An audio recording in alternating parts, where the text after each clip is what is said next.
ज्ञान गुण सागर जय कपी सति लोक उजागर जय हनुमान ज्ञान गुण सागर जय कपी सति लोक उजागर राम दूत अतुलित बल धामा।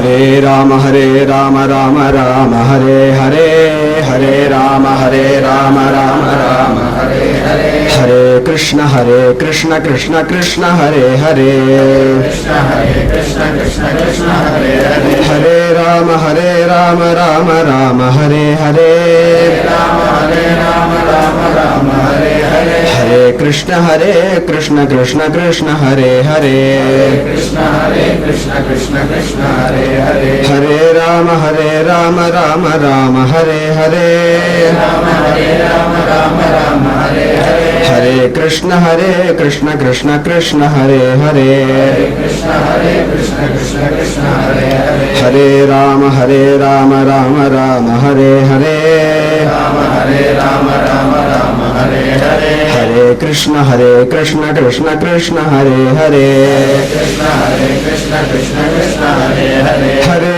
राम राम हरे हरे राम राम हरे हरे हरे कृष्ण कृष्ण कृष्ण हरे हरे कृष्ण कृष्ण हरे हरे गोपिका जीवन स्मरणं जय सद्गुरु महाराज की। शुक्लांबरधरं विष्णुं शशिवर्णं चतुर्भुजं प्रसन्नवदनं ध्यायेत् सर्वविघ्नोपशान्तये। यस्य स्मरणमात्रेण जन्मसंसारबन्धनात् विमुच्यते नमस्तस्मै विष्णवे प्रभविष्णवे। नमो नमः सद्गुरुभ्यो नमो नमः। नमो नमः सद्गुरुभ्यो नमो नमः। तुलसी प्रिय विश्वेशं भक्तानां चित्तहारिणं वैजयन्तीधरं देवं पाण्डुरङ्गमहं भजे।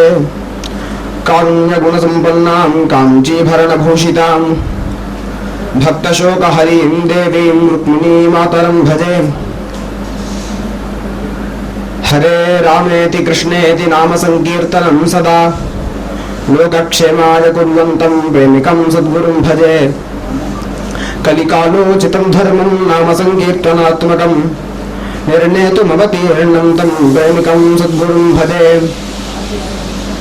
राधिका कुचकस्तूरीं कुङ्कुमाङ्कितवक्षसां शृङ्गाररसमूर्तिं तं भक्तकोलाहलं भजे। कृष्णाय वासुदेवाय देवकीनन्दनाय च नन्दगोपकुमाराय गोविन्दाय नमो नमः।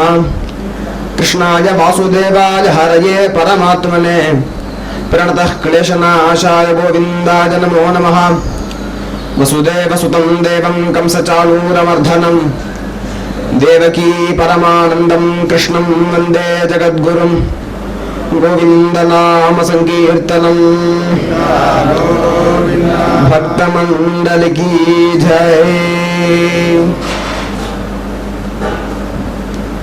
श्रेयस्पतिயான सर्वेश्वरन வேதவேத்யனான பகவான்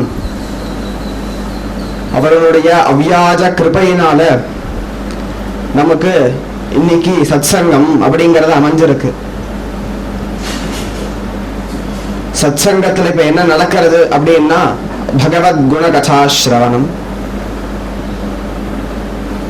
பக்தி அப்படிங்கிறது தான் இந்த யுகத்தினுடைய தர்மமாக இருக்கு. பக்தினா என்ன, பக்தியில என்ன என்ன இருக்கு அப்படின்னா அதுக்கு விதிமுறைகள், அதாவது ஸ்டெப் பை ஸ்டெப்பா சொல்லிட்டு போறா. முதல்ல என்ன சொல்றா அப்படின்னா ஸ்ரவணம் அப்படிங்கிறா. அப்ப முதல்ல பக்தியில என்ன சொல்றா, ஸ்ரவணம் அப்படிங்கிறா. அதுக்கப்புறம் கீர்த்தனம், அதுக்கப்புறம் என்ன ஆகிறது, விஷ்ணு ஸ்மரணம், அப்படியே வரிசையா பாத சேவனம், அர்ச்சனம், வந்தனம், தாசியம், சக்கியம், ஆத்ம நிவேதனம் அப்படின்னு கடைசியில இப்ப வரி சக்கரவர்த்தி கதை சொன்னாரே, உன்னதமான ஸ்திதி ஆத்ம நிவேதனம் அப்படிங்கிற ஸ்திதியில தான் அவர் இருந்தார். தன்னையே அர்ப்பணிச்சுட்டாரோணும். எங்க வைக்கிறது அப்படின்னா ஒரு தாம்பாளத்தை கொடுத்து நாங்க வைக்க சொல்லலாமே, எதுக்கு தன்னுடைய சிரசுல வைக்க சொல்றார்? என்னன்னா தன்னையே அர்ப்பணிச்சிட்டார் பகவான் இடத்துல. அப்படி இருக்க ஆத்ம நிவேதனம் அப்படின்னு கடைசி ஸ்திதியை சொல்றா. நம்ம இப்ப எங்க இருக்கோம்னா சிரவணம். அதுக்குன்னு சிரவணம் ஒன்றும் சும்மா அப்பார சிம்பிளா சொல்றது கிடையாது. சிரவணத்தினாலதான் கீர்த்தனம் வருது, கீர்த்தனம் பண்றதுனால பகவத் ஸ்மரணம் அப்படின்னு மேல ஸ்டெப் பை ஸ்டெப்பா போறது. சிரவணம் தான் எல்லாத்துக்கும் ஆதாரம். நம்ம மனசுக்குள்ள பல கெட்ட விஷயங்கள் இருக்கு. ஒரு வாளியில தண்ணி இருக்கு, இன்னும் டேப்பை திறந்து விட்டா என்ன ஆகும்னா உள்ள இருக்கிற ஜலம்லாம் வெளில போகும், வெளி ஜலம் உள்ள வரும் இல்லையா? அது போல நம்ம மனசுல இருக்கக்கூடிய கல்மஷங்கள் எல்லாம் சிரவணம் பண்ணி ஒரு கட்டத்துல என்ன ஆகுறதுன்னா எல்லா கெட்டதும் வெள்ள ஏறி இப்ப சிரவணம் பண்ணிட்டே தானே இருக்கும், நிறுத்த மாட்டோமே.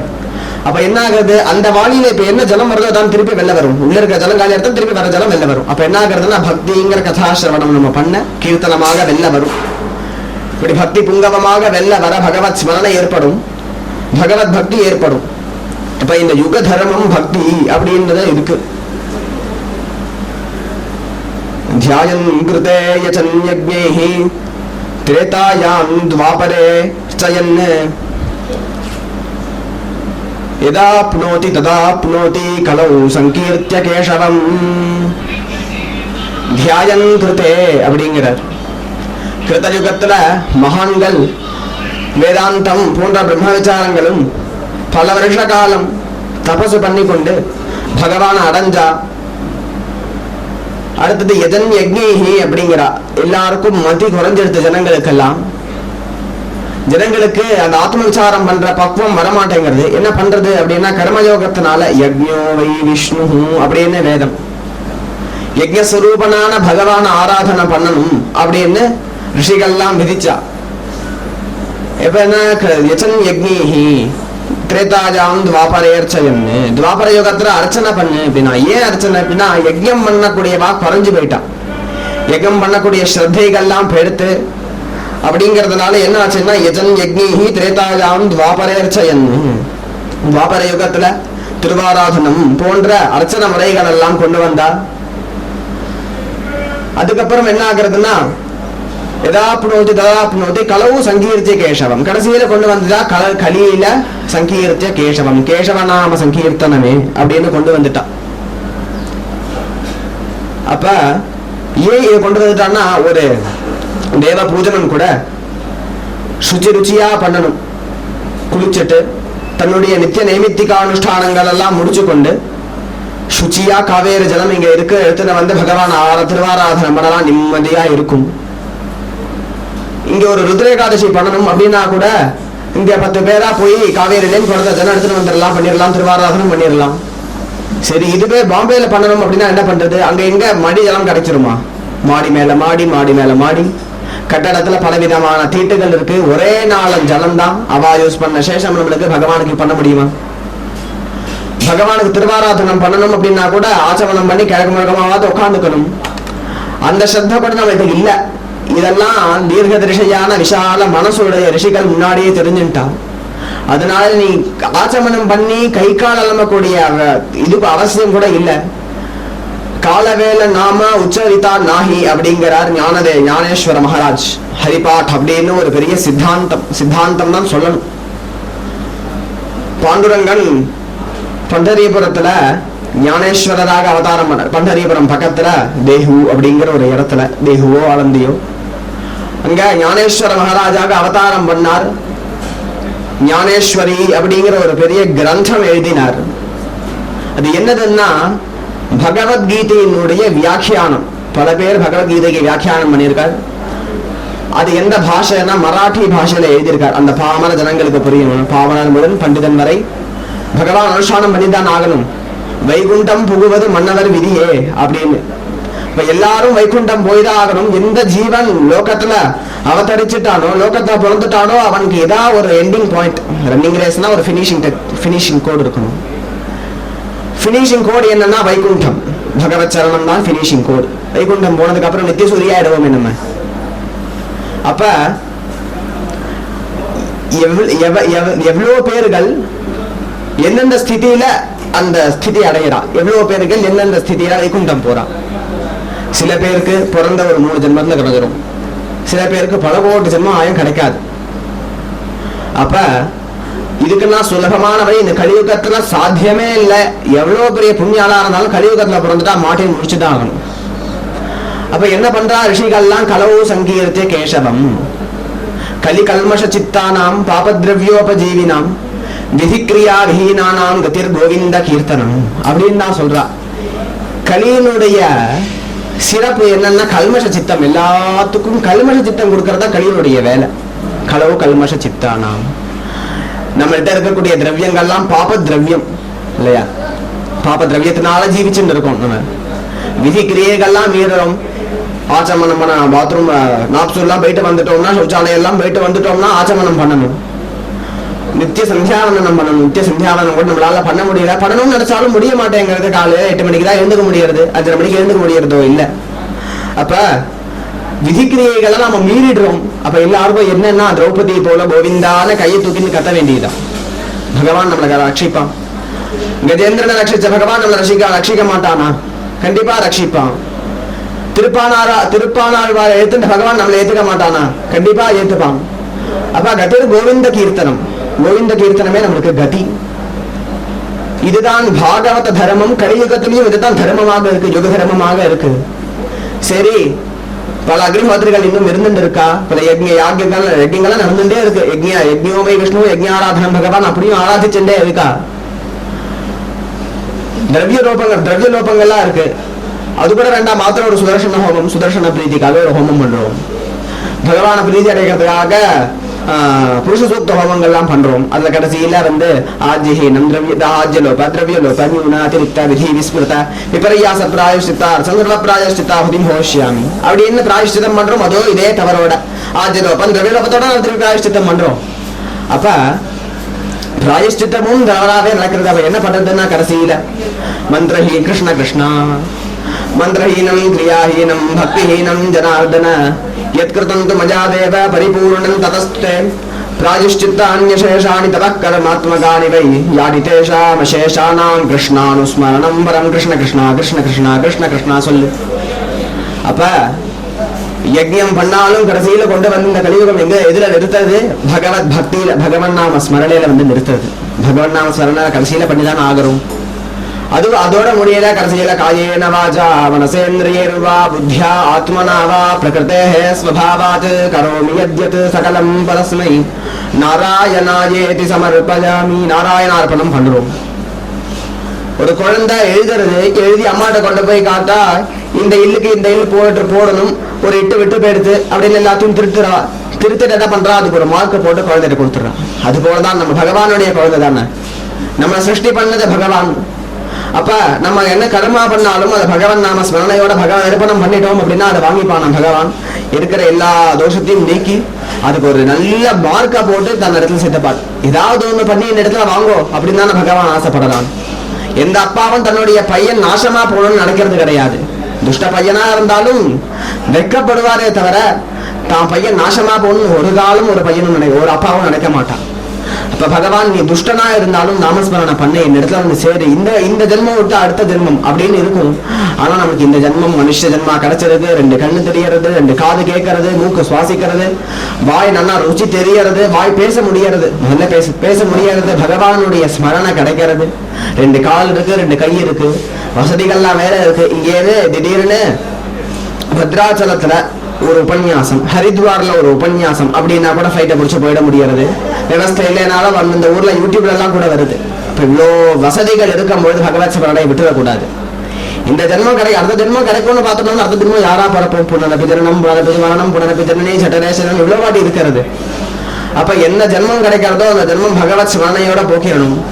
பகவான் ஒன்றும் கட்டளை போடல, நீ இதை பண்ணிதான் ஆகணும், இப்படிதான் இருக்கணும், வேஷ்டி ஒரு துளசி மாலை போட்டுக்கணும், நீ குன்ற போட்டு ஊர்தா குன்றம் போட்டுக்கணும், துளசி மாலை போட்டுக்கணும், வேஷ்டி கட்டிக்கணும், இப்படி பண்ணிக்கணும், நல்லா மொட்டை அடிச்சுக்கணும், ஒரு சிகை வச்சுக்கணும், இதெல்லாம் பகவான் சொல்லல. நீ என்ன ஸ்மரணை பண்ணு போறோம். அஜாமிலன் பிராமணனா இருந்தாலும் வேஷ்டியனோட சங்கமம் வச்சுட்டு முஷ்டனா போயிட்டான், பதித்தனாயிட்டான். பகவான் திருப்பியும் நாராயணான் தன் பையனை கூப்பிட்ட உடனே பகவான் தனக்காக வந்து காப்பாத்தினார், அனுகிரகம் பண்ணார். அப்ப அஜாமிலனை காப்பாத்துற பகவான் நம்மளை காப்பாற்றுவான் கண்டிப்பா. அப்ப அதுல சந்தேகமே இல்ல. பகவானுடைய கிருபையும் நம்ம இடத்துல இருக்குங்கிற சந்தேகம் இல்லை. நம்மளெல்லாம் கொண்டு வந்து சத்சங்கத்துல சேர்த்துக்கலாம் பாருங்க. நாரதருடனிடம் ஒரு வாட்டி பகவான் இடத்துல போகும்போது பகவான் சொல்றான், பகவான் எங்கெங்கயோ தேடி போறார். வைகுண்டத்துக்கு போனா பகவான் வைகுண்டத்துல காணும். என்னடா இது, வைகுண்டத்துல பகவானை காணுமே அப்படின்னு அங்க இருந்து கீழே வந்தார். சரி எங்க இருப்பாருன்னு யோசிச்சார். சரி யோகிகளுடைய ஹிருதயத்துல இருப்பாளா அப்படின்னு போய் அங்கெல்லாம் பார்த்தா யோகிகள் இடத்துல நிதித்தியாசம் பிராணாயாமம் பிராணனை கட்டுப்பட்டு வச்சிருக்கா. பகவானை காணும். பாவம் வெண்டிலேஷன் கம்மியா இருக்கு போல அங்க காணுவார். சரி அங்கேருந்து சூரிய மண்டல மத்தியவர்த்தி நாராயண சரசிஜாசரன் உபஸ்தானம் பண்றோமே, நித்திய உபஸ்தானம் பண்ணி பாக்குறோம், அங்க இருக்காராம் போய் பார்ப்போம் அப்படின்னு சொல்லிட்டு அங்க போய் பாக்குறார். சூரிய மண்டலத்தையும் காணும். எங்க இருக்காருன்னு அலர்ந்து திருந்து தேடி கடைசியில பண்டரிபுரம் வந்தார். நாமதேவர் துகாராம் போன்ற மகான் சந்துக்கள்லாம் அங்க பஜனை பண்ணிட்டு இருக்கா. அங்க ஏதோ பிரகாசம் தெரியறது. இந்த பக்தெல்லாம் விளக்கி பார்த்தா பகவான் அங்க கட்டன்யஸ்தகராம் புஜனாக பவாம் போதி தன்னு பவசாகரம் தன்னுடைய இடுப்பளவு தான் அப்படின்னு கையில இடுப்புல கைய வச்சுன்னு பகவான் காட்சி கொடுக்கிறான். உடனே நாரதர்கிட்ட பகவான் சொல்றான், நாஹம் வசாமி வைகுண்டே நயோகி ஹிருதயே ரபௌ மத்பக்தாஹ யத்ர காயந்தி தத்ர திஷ்டாமி நாரத அப்படிங்கிறார். மத்பக்தாஹ யத்ர காயந்தி, நான் வைகுண்டத்துல இருக்கேனா அங்க இருக்க மாட்டேன், யோகிகளுடைய ஹிருதயத்திலே அங்கேயும் இருக்க மாட்டேன். சரி வேற எங்க, சூரிய மண்டலத்திலே, சூரிய மண்டலத்திலேயும் இல்லை, எங்க இருக்கேன்னா மத்பக்தாஹ யத்ர காயந்தி, சத்சங்கம் எங்க இருக்கோ, எங்க நாமஸ்மரணம் நடக்கிறதோ அந்த இடத்துல மத்தியே திஷ்டந்தி நாரத, நான் நடுவுல எல்லாருக்கும் நடுவுல சுப்பிரசன்னனாக இருப்பார். இப்படி வந்து இருந்தா அப்பதான் பார்த்த கஜேந்திரன் ஒரு யானை கூப்பிடும், ஆதி மூலமே அப்படின்னு கூப்பிடும், ஓடி போக வேண்டியதா இருக்கும். சரி திருப்பி வேலையை முடிச்சுட்டு வந்து உட்கார்ந்தா திரௌபதி கோவிந்தான்னு கத்துவா, அவளை காப்பாத்துறதுக்கு ஓடி போக வேண்டியதா இருக்கும். இப்ப என்னாக்கிறதுனால பகவானால நிக்க முடியலையா, தன்னை போல உன்னை சிருஷ்டி பண்ணாரா, எல்லாத்துக்கும் போய் நீ காப்பாத்துன்னு சிருஷ்டி பண்ணி என்ன பண்ணாரா, தான் திருப்பி ஓடிடுவோமோன்னு பயத்துல பகவத் பக்தி அப்படின்னு பக்தாள் இடத்துல பக்திங்கிற ஒரு பாஷத்தை வாங்கினாராம். தன்னை கட்டின்னு அங்கேயே உட்காந்துட்டாராம் பகவான். அப்படி இருக்க எல்லாரும் மிருதங்கம் எல்லாமே வேதத்துல சொன்னப்பட்ட 3 வாத்தியம் வீணா வேணு மிருதங்கம் 3 வாத்தியத்தையும் வேதம் சொல்லிருக்கு. அப்ப ஒருத்தர் வீணை வச்சுருக்கா, சரஸ்வதி வீணை வச்சுருக்கா, இந்திரன் மிருதங்கம் அடிக்கிறான். எல்லாரும் இப்படி துக்காராம்ல தம்பூரா வச்சுருக்கா, ஞானேஸ்வரன் நாமதேவர்லாம் மிருதங்கம் வச்சு அடிக்கிறார். ஏதோ ஒரு இன்ஸ்ட்ருமெண்ட் குறைக்கிறதுன்னு பார்த்தாராம். என்ன இன்ஸ்ட்ருமெண்ட் பார்த்தா புல்லாங்குழல் குறையிறது. அதை எடுத்துட்டு வந்து பகவான் அப்படி இடுப்புல கைய வச்ச புல்லாங்குழலை வாசிச்சுட்டு இந்த கால் மேல கட்டி வியஸ்த பாதனாக அங்க நின்று பகவான் காட்சி கொடுக்கிறான். அப்படி பகவான் சத்சங்கத்தில் தான் இருந்திருக்கான். அப்ப ஏற்பட்ட உயர்ந்த பாகவத தர்மம், அந்த தர்மத்தை ஸ்தாபனம் பண்றதுக்கே புரந்தரதாசர் அப்படின்னு ஒரு மகான் அவதாரம் பண்ணார். ஸ்வயம் நாரதா அவதாரம். ஆசீத் புரந்தரோ நாம பிராமணோ வேதவிதாம் தனினாம் வரஹ தேஜஸ்வி திருடசித்த பண்டிதா பிரியபாஷினா அப்படிங்கிறார். புரந்தரதாசர் ஸ்வயம் நாரதா அவதாரம். புரந்தரதாசர் அப்படிங்கிறது தாச நாமமே தவிர அவருக்கு சீனப்ப நாயகர் அப்படின்னு பெயர். அவர் நாயகர் அப்படிங்கிறது அந்த காலத்துல ராஜா நிலத்துல ராஜாங்க உத்தியோகத்துல பெரிய பெரிய இடத்துல இருந்தவாள்லாம், பெரிய தளபதியா இருந்தவாளுக்கெல்லாம் நாயகர் அப்படிங்கிற பட்டம் கொடுத்தது, டைட்டில் கொடுக்கப்பட்டது. பிராமணாலையும் உண்டு, மகாராஷ்டிரக்காராலையும் உண்டு அந்த நாயக்கருங்கிறது. நாளடைவில் அது என்ன ஆகுறதுன்னா எந்த பட்டமும் கடைசியில் அது ஜாதியா போயிடுறது. அப்படி இருக்க சீனப்ப நாயக்கர் அப்படிங்கிறது டைட்டில். இவர் பிராமணர், வேத பண்டிதர், சர்வசாஸ்திரமும் படிச்சிருக்கார், சங்கீதத்திலையும் அபியாசம் உண்டு. அவர் தான் சங்கீத பிதாமகரா பின்னாடி ஆகிறார். சங்கீதத்திலையும் அபியாசம் உண்டு. இந்த புரந்தரதாசர் தேஜஸ்வி, மகா தேஜஸ்வியா, திருடசித்தா அப்படிங்கிறார். கல்லுல கைய போட்டு பிராண்டி நார கூட எடுத்துடலாம், இவர்கிட்ட ஒரு பைசா வாங்க முடியாதான். இவர் அவ்வளவு லோபத்தனம் உடையவராம். பண்டிதா அப்படிங்கிறாராம், பெரிய பண்டிதர், பிரியபாஷினா. இவர் என்ன பண்றாருன்னா தன்னுடைய விற்த்திக்காக, பெரிய கோட்டீஸ்வரர், பரம்பரை கோட்டீஸ்வரர். இவர் தன்னுடைய விற்த்திக்காக ரத்ன வியாபாரம் பண்ணிட்டு இருக்கார். ரத்ன வியாபாரம் பெரிய பெரிய கிருஷ்ணதேவராயர், கொச்சி மகாராஜா இவாள் இடத்துலலாம் சக்கியம் உண்டு. அவ ராணியை பார்த்து ரத்ன வியாபாரம் பண்ற அளவுக்கு பெரிய ஆள் இவர். ரத்ன வியாபாரம் பண்ணிட்டு இருக்காரா. இவர் இடத்துல 9 கோடி இருக்கான், 9 கோடி இருக்கான். அந்த காலத்துல எல்லாம் கோவில்ல, அரண்மனையில, கோட்டீஸ்வரா வீட்டுல எல்லாம் கலசம் வைக்கிறது அப்படிங்கிற ஒரு பழக்கம். இவர் வீட்டு மாடியில 9 கலசம் இருக்கும். இவர் யோசிக்கிறாரா, ஒத்தப்படையா அதுக்கு எப்படியாவது 10 கோடி ஆக்கணும். நவகோட்டி நாராயணன் பேர் வந்திருக்கு, தசகோட்டி தாமோதரன் அப்படின்னு பேர் வாங்கிடணும் அப்படின்னு நினைச்சிட்டு இருக்காராம். இதனால என்ன பண்றாராம், நிறைய ரத்ன வியாபாரம் பண்றார். பிரியபாஷினா, ஒரு நல்ல ரத்னம் கிடைச்சது, வெளிநாடு ரத்னம், நம்ம நாடு ரத்னம் எல்லாத்தையும் வியாபாரம் பண்றார். ஒரு ரத்னம் கிடைச்சது. இந்த கிருஷ்ணதேவராயர் ராணி, இந்த ராணியினுடைய அந்த அந்த ரூமுக்கு போனார். போன உடனே வாங்கோ நாயக்கரே எப்ப வந்தேன் அப்படின்னா, நேற்று தான் வந்தேன், உங்களை பார்க்க தான் வந்தேன் அப்படின்னாரா. என்ன விஷயம் சொல்லுங்க. இது ஒரு ரத்னம் கிடைச்சது, இது ஒரு ரத்னம், இதை பாருங்க, நீங்களே பாருங்க, வெளிநாடு ரத்னம் எப்படி இருக்கு பாருங்க அப்படிங்கிறார். இதே பார்த்தாலாம், இந்த ரத்னம் எனக்கு கிடைச்சது, என்ன ஞாபகம் வந்ததுன்னு தெரியுமா அப்படின்னா, என்ன ஞாபகம் வந்தது, உங்க மூக்கு தான் எனக்கு ஞாபகம் வந்தது அப்படிங்கிறாராம். உடனே புரியலையே, இது உங்க மூக்குல மூக்குத்தியா அணிந்தேன்னா அப்படி திரும்பினா ராஜா ஷொக்கி போயிடுமா, இதை நான் யாருக்கும் தரதா இல்ல, உங்களுக்கு தரதா தான் இருக்கேன், அதனால இந்த மூக்குத்தி இந்த ரத்னம் உங்களுக்காக தான் எடுத்துன்னு வந்திருக்கேன், நீங்களே பாருங்கோல அப்படின்னாலே இப்படி பார்த்தாலாம். ஆமா அப்படிதான் இருக்கு அப்படிங்கிறாளா. உடனே இது எவ்வளவு விலை சொல்லணும் அப்படின்னால, பார்த்தேடா நான் உங்கள்கிட்ட விலைக்காகவா வந்து கொடுத்துருக்கேன், நீ உங்க ரூம் பெட்ரூம் லைட்டே தேவையில்லை, இது அவ்வளவு பிரகாசம் கொடுக்கும், இந்த மூக்குத்தியை நீங்களே வச்சுக்கோங்க அப்படின்னா, நான் விலைய ராஜா கிட்ட பேசிக்கிறேன், நீங்க வச்சுக்கோங்க அப்படின்னா. இது அவர்கிட்ட கொடுத்துட்டு விலை பேசுறத தவிர வேற வேலை இல்லைல்ல. இதை கொண்டு போய் ராஜாட்ட போய் விலை பேசி வாங்கிட்டுவார். இப்படி பிரிய பாஷணன் நல்ல சாமர்த்தியசாலி. அவருக்கு ஒரு பத்னியும் உண்டு, லக்ஷ்மி பாய் அப்படின்னு பெயர். புரந்தரதாசர் அப்படி ஆப்போசிட். புரந்தரதாசர் லோபி, ஆனா ஔதாரிய குணமுடையவன் லக்ஷ்மி பாய் அப்படிங்கிறவர்.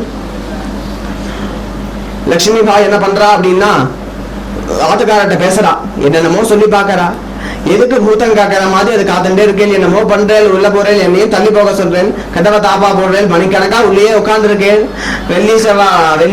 செவ்வா வெள்ளி தூபம் போடுறேன், என்ன பண்றேன் எனக்கும் புரியல, எதுக்கு இதை இப்படி பூட்டி வச்சு என்ன பண்ணிட்டு இருக்கேன், தர்மத்தை பண்றதுக்காக தான தனம், தர்மம் பண்றதுக்காக தானே அர்த்தம், அதை பூட்டி வச்சு என்ன பண்றேன் எனக்கு புரியலையே, ஏதாவது 4 பசங்களுக்கு தானம் பண்ணக்கூடாதா, 4 பையன்களை படிக்க வைக்க கூடாதா, கன்னிகைகளுக்கெல்லாம் கன்னிகாதானம் பண்ணலாம், கும்பாபிஷேகங்கள்லாம் பண்ணலாம், நம்மகிட்ட தான் சொத்து இருக்கே, பகவான் கொடுத்திருக்கான், தர்மத்துக்காக தானே உபயோகம் பண்ணணும் அப்படின்னாராம்.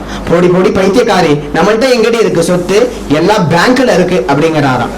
உடனே இவர் தன்னுடைய தனத்தெல்லாம் தானம் பண்றதா இல்ல, இப்படி என்ன இந்த தர்மங்கள்லாம் வேண்டாங்கிறேன்னு என்னடி சொல்ற, நான் நாஸ்திகனா தர்மம் வேண்டான்னு சொல்ற, நம்ம எல்லாம் வைஷ்ணவா, நம்ம இந்த மாதிரி தானங்கள்லாம் பண்றோம்னா க்ஷீணே புண்ணிய மத்தியலோகம் மிஷன் திருப்பியும் கீழே வந்துருவோம், நம்ம எல்லாம் வைஷ்ணவா, துளசி பூஜை பண்ணு, ஏகாதசி விரதம் பண்ணு. ஏன் சொல்றாருன்னா, ஏகாதசி விரதம் பண்ணா 4 நாள் குறையுமா, 4 நாள் சேவிங்ஸ் ஆகுமோ, அதனால ஏகாதசி விரதம் இரு, துளசி பூஜை பண்ணு, துளசி வெயிலையும் தண்ணி ஊத்து, சந்திர குங்குமம் விடு, துளசி பூஜை பண்ணு, ஹரிநாம சங்கீர்த்தனம் பண்ணு. அது போல நம்ம எல்லாம் வைஷ்ணவா அப்படிதான் இருக்கணும்.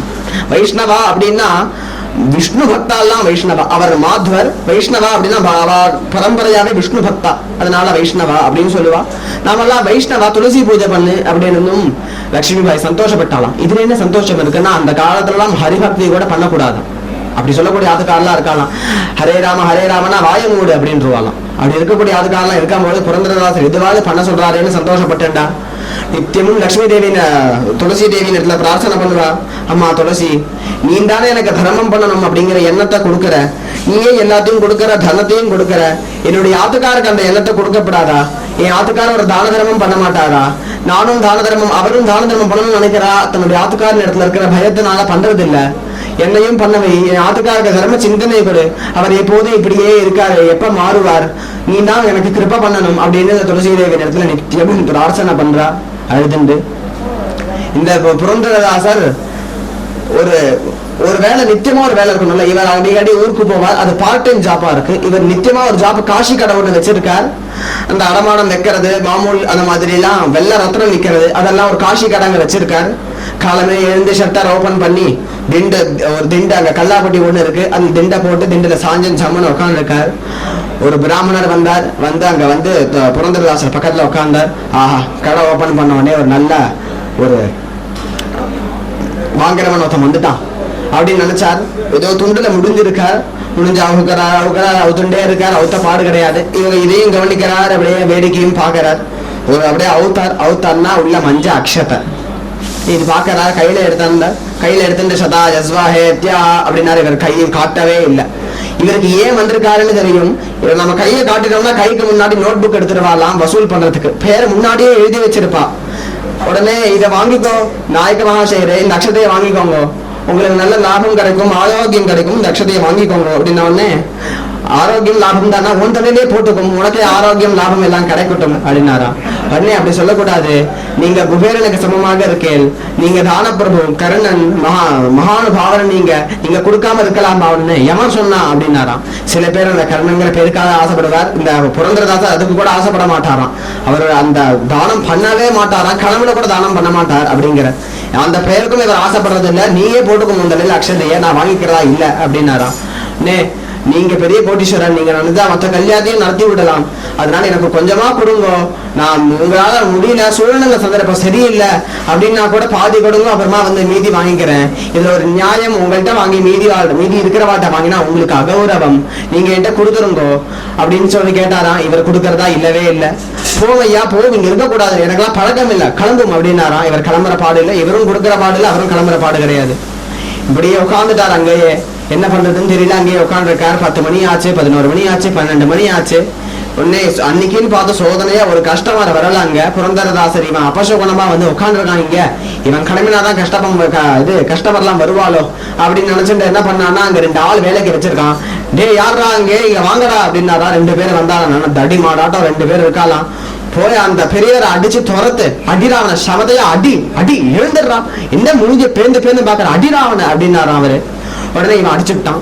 அடிச்சு இவர் இந்த பிராமணர் வஜோதிக்கார் எழுந்தார். இவர் முன்னாடி கேட்டாராம்.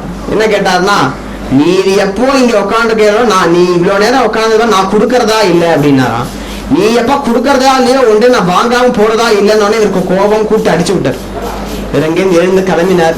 மணி 12 ஆயிரத்து, பசிக்கிறது, எங்கேயாவது சாப்பாடு கிடைக்குமா அப்படின்னு விவஸ்தை பண்ணுவோம்னு அங்கேருந்து பக்கத்து தெருக்கு வந்தார். பெரிய மாளிகை, அந்த மாளிகையில மேல நவ கலசம் இருக்கு. இதுதான் புரந்தரதாசன் மாளிகை என்று தெரியாது. உள்ள வந்தா இந்த லட்சுமி பாய் துளசி இடத்துல பிரார்த்தனை பண்ணிட்டு இருக்கா. ஆத்துக்காருக்கு நல்ல புத்தியை கொடு, ஒரு பிராமணாவுக்கு சாதம் போடக்கூடாதா, ஒரு கன்னிகைக்கு கல்யாணம் பண்ணி இருக்க கூடாதா, நானு எனக்கு அந்த பாக்கியத்தை கூடன்னு கேட்டுட்டே இருக்கும் போது வாசுதேவ ஹரி ராமகிருஷ்ண ஹரி யாருமா அங்கே உள்ள அப்படின்னு உடனே இந்த லட்சுமி பாய் குரல் கேட்டது. சட்டுன்னு வெளில வந்தா பிராமணர் இருக்காரு. என் பொண்ணுக்கு கல்யாணம் வச்சிருக்கேன், ஏதாவது ஒரு முடிஞ்ச தனமோ ஏதாவது பூஷணமோ நீ வாழ்றவள், உன் கையால கொடுத்தா என் பொண்ணும் வாழ்வா, லட்சுமி போல இருக்க, மங்களம் உண்டாகும், எனக்கு ஏதாவது ஒண்ணு கொடு அப்படின்னு கேட்டவொடனே இப்பதான் லட்சுமி துளசி அம்மாவை பிரார்த்தனை பண்ணேன். துளசி அம்மா கொடுத்ததா, துளசி அம்மாவே அனுப்பிச்சதாக இந்த பிராமணரை எண்ணிண்டு என்ன பண்ணான்னா, அவருடைய பிறந்தாத்திலேருந்து போட்ட மூக்குத்தி தான் போட்டு இருக்காளாம். அந்த மூக்குத்தியை கேட்டு கொடுத்தாலாம். என்னுடைய கணவன் வந்துட்டான்னா கோபிச்சுருவான், அவருக்கு இந்த தானத்துல தர்மத்துல எல்லாம் இஷ்டம் இல்லை, அதனால நீங்க உடனே கிளம்புங்க, நான் உங்களை வாஸ்தவமா சாப்பிட்டேடான்னு கேட்கணும், என்னுடைய ஸ்திதியை புரிஞ்சுக்கோங்க, என்ன மன்னிச்சுருங்க அப்படின்னு உடனே சந்தோஷப்பட்டுண்டார். அந்த அக்ஷதை எடுத்து சுமங்கலா பவ அப்படின்னு அக்ஷதையை போட்டார். அக்ஷதையை போட்டுன்னு இந்த ரத்ன ஊக்திகளை வாங்கிட்டு வந்தார். எங்க வந்தார்னா திருப்பி இந்த கடையில தான் வந்தார். வந்துட்டான் ஐயா, கலப்பி விட்ட பாடு இல்ல, அதுக்குள்ள வந்துட்டான் ஐயா அப்படின்னாராம். உடனே இங்க வந்துடுவனே திருப்பி வந்து உட்கார்ந்தாராம். திருப்பி முடிச்ச உட்காருங்கிறார். ஏய் இப்பதானே ஒன்னு அனுப்பிச்சு விட்டேன், அது கூட என்ன திருப்பி முடிச்சவ, நீ எப்ப கொடுக்க மாட்டேன்டியோ அப்ப நான் திருப்பி வாங்குறதா இல்ல. பக்கத்து தெருக்கு போனேன், ஒரு பெரிய சீமாட்டி இருந்தா எனக்கு ஒரு மவுட்டி ஒரு மூக்குத்தி கொடுத்தா. அந்த மூக்குத்தி எனக்கு விலை எனக்கு அதை அழக வச்சு கொடு, இல்லைன்னா கிரயம் பண்ணி கொடு அப்படின்னாராம். கிரயம் போட்டு கொடு அப்படின்னாராம். அவர் அக்ஷதைக்கே அந்த முடிஞ்சது தானே இந்த மூக்குத்திக்கு என்ன முடிஞ்சிருப்பார். அவுத்துட்டே இருக்கார். இவர சாமர்த்தியசாலி, பிரிய பாஷையாக இருக்கணும். கடை வச்சுட்டோம் அப்படின்னா பிரிய பாஷையாக இருக்கணும். ஏதாவது சொல்லுன்னு பேசினா அந்த செட்டியார்கிட்ட போகாது, சொல்லுன்னு விழுவார் அப்படின்றவர். அதனால பிரிய பாஷையா இருக்கணும். இவரும் பாக்குறாரு, அப்படியே உறக்கனால பாக்குறாரு, வேடிக்கை பாக்குறாரு, திருப்பி உறக்கனால பாக்குறாரு, வேடிக்கை பாக்குறாரு. தன்னுடைய சாமர்த்தியம் எப்படின்னா, அந்த மௌக்திக பார்த்த அந்த ரத்தனத்தை பார்த்தோடனே ஹா அப்படின்னா அந்த கஸ்டமர் நிகா வச்சுடுவோம், இது பெரிய இது அப்படின்னு. நல்ல மௌக்திக பார்த்தாலும் விளக்கணையாட்டம் மூஞ்சி வச்சுருக்காரு. அது 30 ஆக்சுவலா அது 3 ரூபாய்க்கு தான் சாமி, இது தேராது சாமி, 3 ரூபா தான் போகும் அப்படின்னு. ஆனா அது ஆக்சுவலா ஒரிஜினல் விலை 30,000 ரூபாய், அது 3 ரூபா தான் போகணும் விளக்கண்ணையாட்டம் மூஞ்சி வச்சுருப்பார். அதனால இவர் என்ன பண்ணாலும் அலட்சியமாவே மூஞ்சி வச்சுன்னு பாக்குறாராம். இவர் ஒரு வழியா அதை முடிச்சு அவுத்துட்டு இந்த மௌக்திக்கு காமிக்கிறார். இந்த மௌக்திகளுக்கு இந்த மூக்குத்தில இருந்து அவருக்கு இன்னைக்கு நேத்திக்கே பழக்கம். தன்னுடைய ஆத்துக்காடியோட தானோ இது இப்படி பார்த்த உடனே இது யார் கொடுத்தது அப்படின்னாதான் பக்கத்துல ஒரு இது இருக்கு, அங்கே பக்கத்துல ஒரு பெரிய மாளிகை, அங்க ஒரு பெரிய சீமாட்டி அவ எனக்கு கொடுத்தா அப்படின்னதும் இந்த மௌக்திக பார்த்தா கொடுத்ததுதான். இதுல அவருக்கு ஒரு என்ன நல்ல எண்ணம் பாருங்க, கொடுத்தது திருப்பி வாங்கிக்கல, கொடுத்துதான் சற்று உட்காரம் அப்படின்னாராம். அந்த மௌக்திக்கு அந்த கல்லாக்குட்டியில போட்டு பூட்டினாராம், சாவையை எடுத்துட்டார். அங்கேருந்து ஓடி வந்தா லட்சுமி பாய் அப்படின்னு இப்படி கட்டி கூப்பிட்டாராம். இங்கேருந்து வெளில வந்தாலாம். என்ன ஆச்சுன்னா அப்படின்னா, அவ மூஞ்சியை பார்த்தோன்னே மூக்குத்தி மூக்குல காணும். மூக்குத்தி எங்க அப்படின்னு கேட்ட உடனே இவளுக்கு பதட்டத்துல என்ன சொல்றதுன்னு தெரியல. இவ மூக்குத்தி கொடுக்கும் போது என்ன நினைச்சுன்னு கொடுத்தா அப்படின்னா, ஆத்துக்காரர் வந்து கேட்டா பாத்துக்கலாம், தன்னுடைய சொந்தாத்துல போட்டதானே, போனா போகட்டும்னு விட்டுருவா, சனத்தையே அடிச்சாலும் பரவாயில்லை, ஒரு தானம் பண்ணியே ஆகணும்னு பண்ணிட்டா. இவ பயத்துல இவருடைய சிறப்பான கண்ணை பார்த்துட்டு பயந்து என்ன சொன்னான்னா, தைராபியஞ்சன ஸ்நானேன, அபியஞ்சன ஸ்நானத்தினால அந்த மூக்குத்தி நான் அவுத்து வச்சேன், என்ன தேய்ச்சி குளிச்சேன், இன்னைக்கு வெள்ளிக்கிழமையா இருக்கிறதுனால, அதனால மூக்குத்தி அவுத்து வச்சிருக்கேன், உள்ளே இருக்குன்னு போய் சொல்லிட்டா. அப்படியா, அந்த மூக்குத்தி எடுத்துன்னு வா பாப்போம் அப்படின்னாரா அந்த புரந்தரதாசர். ஏன்னு உள்ள வந்தா துளசி அம்மாவை கட்டின்னு அழறா. அம்மா துளசி அம்மா, உன்டா நான் என்ன நினைச்சுன்னு பண்ணேன், நான் பொய் சொல்லணும்னு பண்ணல, இன்னைக்கு தானம் பண்ணணும்னு நினைச்சுதானே பண்ணேன், ஆத்துக்கார அடைச்சாலும் பரவாயில்லைன்னு தானம் பண்ணேன் நானு.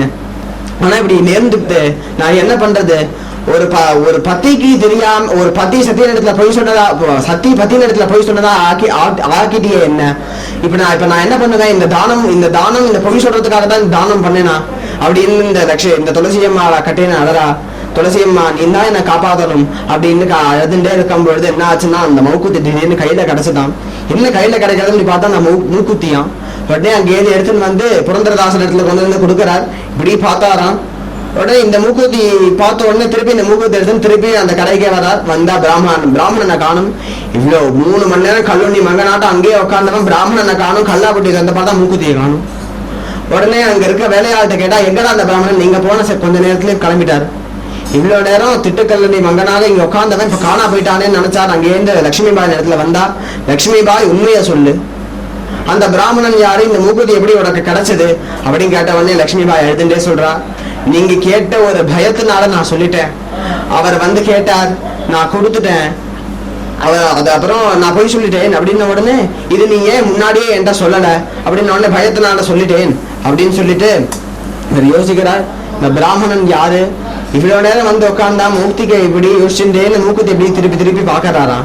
இப்படி ஒரு மூக்குத்தி இப்படி முறைச்ச உடனே அந்த மூக்குத்தி இப்படி நல்லா ஒத்து பாக்கறாரா. அதுல இருந்து ஒரு ஜோதி பிரகாசம் வெளியாகிறது.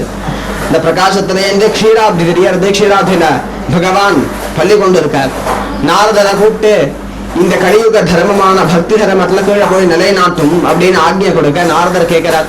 காமினி காஞ்சனங்கள்லாம் நான் மாட்டின்றேன்னா என்ன பண்றது அப்படின்னா, மா பை கவலைப்படாத, நான் உன்னை காப்பாத்துறேன், அபயம் கொடுக்கறேன் அப்படின்னு சொன்னாராம். அப்படின்னு சொன்ன உடனே இவர் பகவானுடைய ஆக்ஞை என்னைக்கு வீணா போகும், பகவான் ஆக்ஞை பண்ணிட்டான்னா பகவான் நம்மளை காப்பாத்துவான்ற நம்பிக்கை இருக்குதான். ஆனா ஒரு பயத்துல கேட்டுட்டார். இவர் கேட்டதும் நான் உன்னை தடுத்து ஆட்கொள்ளுறேன் அப்படின்னு சொன்னாரோனோ இவருக்கு புரிஞ்செடுத்து தான் யாருன்னு தன்னுடைய ஸ்வரூபம் புரிஞ்சுது. இப்படி உள்ள வந்தா அங்க ஒரு தம்பூரா மாட்டின்றது. அந்த தம்பூராவை எடுத்துட்டார். அக்ஷய பாத்திரத்தை எடுத்துட்டார். தலையில ஒரு முண்டாஷ் கட்டிண்டார். லஜ்ஜையை விட்டு கஜையை கட்டி கொண்டு தெருக்கு வந்துட்டார். லட்சுமி பாய் நடக்கிற வயசுல ஒரு பையன் இருக்கான், கை குழந்தை ஒரு பொண்ணு இருக்கு. எல்லாரையும் அழைச்சுன்னு தெருவுக்கு வந்துட்டா. வந்துட்ட உடனே எல்லாரும் முன்னே அங்க இருக்கக்கூடிய பந்துக்கள்லாம் தாயாதி பங்காளிகள்லாம் வெளில வந்து பார்த்துட்டு என்னாச்சு நாயக மகாசயரே, என்னாச்சு உனக்கு சீனப்பா, உனக்கு என்னாச்சு, என்னதுக்கு இப்படி கஜையை கட்டி கொண்டு கையில தம்பூராவும் உஞ்சபரத்தி எடுத்துட்டு எங்க கிளம்புற, சப்பலாக்கட்டை வச்சுட்டு இருக்க, எங்க கிளம்புற அப்படின்னாராம். நான் பண்டரிபுரம் யாத்திரை போறேன், வீடுதான் திறந்தபடியே கிடக்கேப்பா, கூட்டிட்டு போக வேண்டாமா, நான் இனிமே இந்த வீடு என்னோடது கிடையாது, நான் பண்டரிபுரமே போகிறதா இருக்கேன் அப்படின்ட்டாராம். என்னப்பா சொல்ற, பக்தி வரலாம்ப்பா, தன்னுடைய குடும்பத்தை காப்பாற்றணும், இதெல்லாம் உன்னுடைய மூதாதையர்கள் சம்பாதிச்ச சொத்துப்பா, இதை நீ அப்படியே விட்டுட்டு போறது உச்சிதம் கிடையாது அப்படின்னாராம். உடனே இவர் சொல்றார், உன்னுடைய பையன் வளர்ந்து ஆளாகினானா சொல்லுவான், என் அப்பாவுக்கு பெரிய சொத்து இருந்தது, கடைசியில பரதேசியா வந்து நின்றுட்டார் அப்படின்னு உன் பையன் சொல்ல மாட்டானா, அதனால நீ இங்கே இரு பண்டரிபுரத்துக்கு போ, 15 நாள் இரு, பாண்டுரங்க தரிசனம் பண்ணு, பரவாயில்ல, இந்த குழந்தைய வச்சுட்டு இந்த பையன் குழந்தைய வச்சுட்டு லட்சுமி பாய் பாவம் கால்நடியா எப்படிப்பா வருவா, அதனால ஒண்ணும் இருக்காது, லௌகீகத்திலேயே இருந்துட்டு நீ எங்கேயும் வியாபாரத்துக்கு போக வேணாமே, ஒன்றுதான் ₹1,00,00,000 சொத்து இருக்கே, அப்புறம் என்ன உட்காந்துட்டு பக்தி பண்ணு அப்படின்னாராம். இவர் கேட்கறதா இல்ல, நன்னா சொன்னேன், நான் இந்த லௌகீகத்துல ஈடுபட்டுட்டேன்னா எனக்கு பயம் வந்துடுது. 3 வயசுல இருந்து பக்தி பண்ணணும் பகவான, 30 வயசு ஆகியும் பகவானுடைய பக்தியை நான் வியர்த்தம் பண்ணிட்டேன், என்னுடைய நாளை நான் வியர்த்தம் பண்ணிட்டேன். அதனால இனிமே நான் லௌகீகத்துல ஈடுபடுறதா இல்ல திருப்பி நான் லௌகீகத்திலேயே முழுகிட்டேன்னா என்னை யாரு காப்பாத்துவா அப்படின்னு நினைச்சாராம். புரந்தரதாசர் அங்கேருந்து கிளம்பிட்டார். எல்லாரும் யாராலையும் ஒன்றும் பண்ண முடியல. அங்கேருந்து கிளம்பி எங்க வரார் அப்படின்னா கிருஷ்ணதேவராயனுடைய ராஜகுரு அவர் நிலத்துல வரார். அவர் நிலத்துல வந்த உடனே கிருஷ்ணதேவராயருடைய அரசவைக்கு இவர் அடிக்கடி வருவார். ஆனா இவர் அந்த குருவை ஒரு பொருட்டாவே மதிக்கிறது இல்லை. அவர் மதிக்கிறது இல்லாம ஒரு துச்சமா பார்த்துட்டு இவரால் அவருக்கு என்ன பிரயோஜனமோ அவர் பாட்டு போயிடுவார். அந்த குருநாதர் நினைச்சுப்பாராம், நீ ஒரு நாள் என் இடத்துல வந்து ஆகணும் அப்படின்னு இப்படி கடாட்சம் பண்ணுவாரா. அந்த கடாட்சத்தினுடைய பரிபூர்ண சித்தியினால அங்கேருந்து இந்த குருநிலத்துல வந்து சரணடையறா. வந்துட்டு குருநிலத்துல பிரார்த்தனை வந்தா. இந்த குரு சர்வஜரா இருக்கிறதுனால குரு தெரிஞ்சுக்கிறார் இவனுக்கு என்ன நடந்ததுங்கிறது. இவங்க கதையெல்லாம் கேட்டுக்கல. வைஷ்ணவ தீட்சை கொடுக்கிறார். தாசநாமமாக புரந்தரதாசர் அப்படின்னு பெயர் சூட்டுறார். இவர்கிட்டயே கொஞ்ச நாள் இவர் சுஷ்ரூஷ பண்ணிட்டு இருக்கார். நித்திய உஞ்சவர்த்தியோட நித்திய நாம சங்கீர்த்தனத்தோட இருந்து கொண்டிருக்கார். இப்படி பல கோடீஸ்வரனா இருக்கிறவர் திடீர்னு உஞ்சவர்த்தின்னு கிளம்பிட்டாரே அப்படின்னு நினைச்சு இப்படி ஆன உடனே எல்லா ஊருக்கும் செய்தி வரவேறும். கிருஷ்ணதேவராயருக்கு தெரிஞ்சது, தூக்கி வாரி போடுது. கொஞ்ச நாள் முன்னாடி கூட ரத்ன வியாபாரத்துக்கு வந்தாலே பல கோட்டிக்கு ஒரு அதிபதியாச்சு. நமக்கெல்லாம் கூட சத்தியம் பண்ணிருக்காரு காசு கொடுத்து. அவருக்கு என்ன ஆச்சு, எதுக்கு உச்சவர்த்தின்னு கிளம்பிட்டார் என்னன்னு தெரியலையே அப்படின்னு நினைச்சு அங்கேருந்து இந்த கிருஷ்ணதேவராயர் வரார்.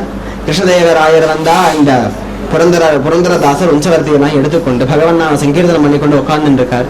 நாயக மகாசயரே உங்களுக்கு என்ன ஆச்சு, நீங்க ஏன் திடீர்னு உஞ்சவர்த்தின்னு கிளம்பிட்டேன், ஏதாவது லாஸா இருந்தெல்லாம் சொல்லிருக்கலாமே, நான் எங்க கஜாண்டால இருந்து எடுத்து கொடுத்துருப்பேன், நீங்க மெதுவா சம்பாதிச்சு கொடுத்தா கூட பரவாயில்லை, நீங்க ஏன் இப்படி கிளம்பி வந்துட்டு என்ன ஆச்சு உங்களுக்கு அப்படின்னாராம். உடனே இந்த புரந்தரதாசர் திருப்பி பதில் சொன்னாராம், மகாராஜன்னு நான் முன்னாடி உங்களுக்கு ரத்ன வியாபாரத்துக்காக வருவேன், நீங்க உட்கார்ந்து இருப்பேன், நான் நின்று இருப்பேன், இப்ப நான் உட்கார்ந்து இருக்கேன், நீங்க நின்று இருக்கேன், இதான் ஆச்சு அப்படின்னாராம். புரியலையா, ஏன்னா ரத்தின சம்பத்தை விட ஹரிபக்தி அப்படிங்கிற பெரிய சம்பத்து கிடைச்சிருத்தான். இதுக்கப்புறம் இவருக்கு யாருடைய ஆட்சேபனையும் தேவையில்லை, எந்த மகாராஜனோட ஆட்சேபனையும் இவருக்கு தேவையில்லை. இந்த லோகாதீசனாக இருக்கக்கூடிய பகவான் இருக்கார், நம்மளுக்கு இனிமே யாருடைய ஆட்சேபனை வேணும். அப்ப அதனால பெரிய சம்பத்து, பெரியவாள்லாம் பக்திங்கிறத சம்பத்து அப்படின்னு சொல்லுவாளாம். அப்பேற்பட்ட சம்பத்து எனக்கு இருக்கு அப்படிங்கறது தெரிஞ்ச உடனே இவருக்கு பாண்டுரங்க அனுகிரகம் கிடைச்சிருது அப்படிங்கறத நினைச்சு சந்தோஷப்பட்டு கிருஷ்ணதேவராயரும் கிளம்பி போயிட்டார். கொஞ்ச நாள் அங்கேயே வாசம் பண்ணிட்டு இருக்கார். அந்த அப்புறம் கொஞ்ச நாள் ஆச்சு, இப்படியே பகவத் பக்தி இவர் பலவிதமான கீர்த்தனைகள் பாடுறார். அந்த கீர்த்தனையில சொல்றாராம், 10 கோடி சம்பாதிக்கணும்னு நான் நினைச்சேன், ஆனா எனக்கு இவ்வளவு பெரிய ஒரு கோட்டி எனக்கு கொடுத்துட்டே. என்ன கோட்டின்னா ஹரிநாமம் அப்படிங்கிற ஒரு பெரிய கோட்டிக்கணக்கான சொத்தை கொடுத்துட்டாராம். அந்த 10 கோட்டி சம்பாதிச்சதுனால இவாளுடைய பிதர்கள் கரையேற போதாளா, கரையேற மாட்டா. அப்ப இந்த நாம ஜபத்தினால ஆஸ்போடயந்தி பிதராக நிறுத்தி குலதேவதாக அப்படிங்கிறார். பிதர்கள்லாம் ஆஸ்போடனம் பண்றாளாம், தேவர்கள்லாம் கூத்தாடலாம். ஒரு வம்சத்துல ஹரிதாசன் பிறந்துட்டான்னா பிதர்கள்லாம் ஆஸ்போட்டிக்கிறாளாம், தேவர்கள்லாம் கூத்தாடுறானா தன்னுடைய வம்சத்துல குலதேவத்தைகள்லாம். அப்படி இருக்க பேர்பட்ட ஹரிபக்தி எனக்கு நீ அனுகிரகம் பண்ணிட்டியே அப்படின்னு நினைச்சார். கொஞ்ச நேரம் அங்க இருந்தார், கொஞ்ச நாள் அங்க இருந்தார். அதுக்கப்புறம் குருநாதர் இடத்துல நமஸ்காரம் பண்ணார், விடை பெற்றுக் கொள்ளுகிறேன்னு. என்னாச்சுப்பா, எங்க போற அப்படின்னு கேட்கிறார். நான் பண்டரிபுரம் போலான்னு இருக்கேன் அப்படின்னு குருநாதர் பரம சந்தோஷப்பட்டார். போயிட்டு வா அப்படின்னு புரந்தரதாசர் அமைச்சார். அங்கே இருந்து புரந்தரதாசர் கால்நடையாக வந்தார். அப்படியே வந்தா பண்டரிபுரத்துக்குள்ள நுழைஞ்சார். சந்திரபாகா ஸ்நானம், புண்டலீக தரிசனம். அப்படியே அங்கேருந்து வந்தா தேவாச்சியே துவாதி பாண்டுரங்கனுடைய கோவில் துவாரத்து இடத்துல வந்தார். வந்தா அப்படியே அந்த துவாரத்தை பார்த்து மேனி சிலுக்கிறது, கண்லேருந்து ஆனந்த பாஷ்பம். அப்படியே கையை வீசிட்டு அப்படியே கையை நீட்டின்டே உள்ள வரார். உள்ள வந்தா அவரோட ஸ்தம்பம் ரங்கசிலா மண்டபத்தை தாண்டி மகாயோக பீட்டத்துக்கு வந்தார். மகாயோக பீட்டே தட்டே பீமரத்யான்னு சொல்றா போல பகவான் பாண்டுரங்கன் அங்க நிக்கிறான். இந்த பாண்டுரங்கனை பார்க்க வந்தோடனே, இந்த பாண்டுரங்கனை பார்த்தோன்னே பரம சந்தோஷம் இதற்கு ஏற்பட்டது. பரம சந்தோஷம் ஏற்பட்டு இந்த பாண்டுரங்கன் அங்க எப்படி இருக்கான் அப்படின்னா, கர்ணம் ததீர்கணஜனம் கணஷ்யாமம் கிருபாநிதிம் கடின்யஸ்தகராம் போஜம் கமலாட்சம் ஸ்ரீயப்பதிம் கபோல தர்பண பிராந்தம் சஞ்சன்மகர குண்டலம் கம்புக்ரீவம் கனகாதி கம்புக்ரீவம் கங்கனாதி கனகாபரண லாஞ்சிதம் பிரசன்னதானாம் பிரசன்னவதனாம் போஜம் பக்தமண்டல சேவிதம் பாண்டுரங்கம் பரிஷ்வஜ்ய பரமாம் பிராப நிர்விருத்தம் அப்படிங்கிறார். இந்த பாண்டுரங்கன் மகர குண்டலதரனாக பீதாம்பரதாரியாக ஊர்துவகுன்றம் இட்டுக்கொண்டு பகவான் துவாரகாதீசன் அங்க நிக்கிறான். அந்த பாண்டுரங்கனை பார்த்த உடனே ஆலிங்கனம் பண்ணிக்கிறார், காட்டாலிங்கனம் பண்ணிக்கிறார். தலையை அந்த பாண்டுரங்கனுடைய சரணார விந்தத்துல தன்னுடைய தலையை முத்தறார். பாண்டுரங்கனத்துல பிரார்த்தனை பண்றார், உன்னிடத்துல வந்தா உன்னுடைய கிருபை, உன்னை தரிசனம் பண்ணா கிருபை கிடைக்கும். ஆனா பாண்டுரங்கா நீ என்ன முந்தினுட்டியப்பா, உன்னை தரிசனம் பண்றதுக்காக நீ தானே என் வீட்டு வாசலுக்கு வந்து நின்று கிருபை பண்ண. உன்னுடைய கிருபையை நினைச்சு நான் என்ன சொல்லுவேன், என்ன இப்படி வலை வீசி என்னை பிடிச்சி தடுத்து ஆள் கொட்டுண்டியப்பா, உன்னுடைய கிருபையை நான் என்ன சொல்லுவேன், உன்னை பார்த்த தரிசன ஆனந்தத்தை நான் என்ன சொல்லுவேன், என்னுடைய சந்தோஷத்துக்கு ஒரு எல்லையே இல்லையே அப்படின்னு அங்க ஒரு கீர்த்தனை பாடுறார். அதுக்கப்புறம் அங்கேருந்து ரங்கேஷ் அங்கேருந்து மகாயோக பீட்டத்திலேருந்து வெளில வந்தா நாம சங்கீர்த்தன மண்டபம்னே அங்க ஒரு மண்டபம் இருக்கு. அங்க பரம பாகவதாலாம் அங்க நாம சங்கீர்த்தனம் பண்ணி கொண்டு ஆடறா. பாடெல்லாம் பார்த்த உடனே புரந்தரதாசருக்கு தாங்க முடியல, துடிக்கிறார், பிரேமையினால துடிக்கிறார். அப்படியே அங்க இருக்கக்கூடிய எல்லா பாகவதா காலிலையும் விழறா. அந்த வாரக்கதை சம்பிரதாயம் எப்படி இருக்கும்னா, ஒருத்தர் தான் காலில் விழுந்தா திருப்பி அவ காலில் விழுவா. ஏன்னா ஒத்த அந்தர்யாமியாக இருக்கக்கூடிய பகவான் அவள் நினைக்கிறா, ஒத்தத்துவாலும் வைஷ்ணவா எல்லா பரஸ்பரம் காலில் விழுந்துக்கிறா, பரஸ்பரம் ஆலிங்கனம் பண்ணிக்கிறார். லஜ்ஜையை விட்டு கஜ்ஜையை கட்டி கொண்டு பகவான் நாம சங்கீர்த்தனம் பண்ண ஆரம்பிக்கிறார். ஹரே ராமன் சங்கீர்த்தனம் பண்ண ஆரம்பிக்கிறார். சங்கீர்த்தனம் பண்ணி நித்தியவாசம் கொண்டார். பண்டரிபுரத்திலேயே நித்தியவாசம் கொண்டார். கொஞ்ச காலம் ஆன உடனே திருமங்கை ஆழ்வார் அப்படிங்கிறவர் தான் ஆழ்வார்கள்லயே எல்லா தேசத்தையும் போயிட்டு வந்தவர். அதே போல இந்த தாசர்கள்லயே எல்லா தேசத்துக்கும் போயிட்டு வந்து பகவான் அங்க இருக்கக்கூடிய எல்லா தேசத்துல இருக்கக்கூடிய பகவான பாடி இவர் பண்ணது 5 லட்ச கிருதிகள்னு நினைக்கிறேன். பல கிருதிகள் பகவான் மேல பாடி அங்க இருக்கக்கூடிய தீர்ச்ச மகிமை, இந்த ஏகாதசி விரதம் போன்ற பாகவத தர்மம்.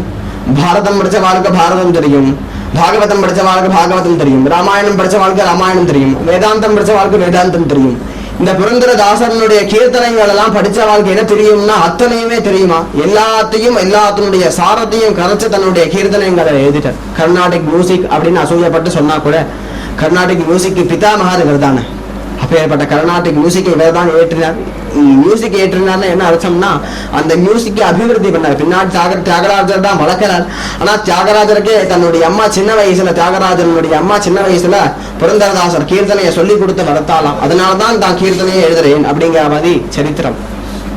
அப்படி இருக்க புரந்தரதாசர் பாகவத சித்தாந்தம் பண்ணார்.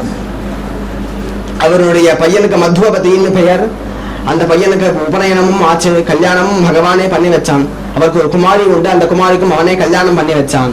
எல்லாமே அவரே பண்ணார். கடைசியில அவர் நேரத்துல வந்து எனக்கு ஒரு பையன் உண்டு, பூனல் போடணும், எனக்கு ஒரு பொண்ணு உண்டு, கல்யாணம் பண்ணி வைக்கணும்னு சொன்னார் இல்லையா. இந்த பையனும் பொண்ணும் இவர் தானா, பகவானே தானே கல்யாணம் பண்ணி வச்சார். கல்யாணம் பண்ணி வச்சு சந்தோஷமாக குடும்பத்தை பகவான் தான் அடிச்சு. பக்தன் குடும்பம் வேற, பகவான் குடும்பம் வேறுன்னு கிடையாது. பக்தன் குடும்பம் தான் பகவான் குடும்பம். பக்தர்களோட பக்தராக தான் பகவான் இருப்பான்.